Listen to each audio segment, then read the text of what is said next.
எல்லா கட்சியில இருந்தும் ஒவ்வொருத்தரும் பேசும்போது எங்க கட்சிக்காக நான் பேச மாட்டான்னு வரைஞ்சு கட்டிட்டு வந்திருக்காரு நாஞ்சில் சம்பத். என்ன சொன்னாரு தெரியுமா?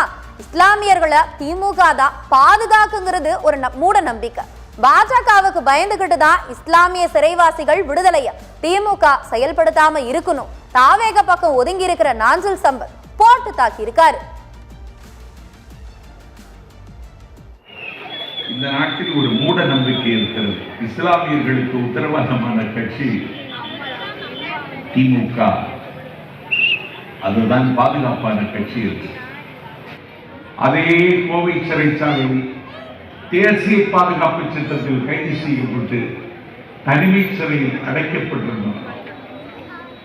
அந்த கோவை குண்டுவெடிப்பு வழக்கில் கைது செய்யப்பட்டு சிறைச்சாலையில் 28 வருடங்களாக இருக்கிறவர்கள் விடுதலை செய்வதற்கு ஆர்டிகிள் 164 பயன்படுத்தி அவர்களை விடுவிக்க முடியும்.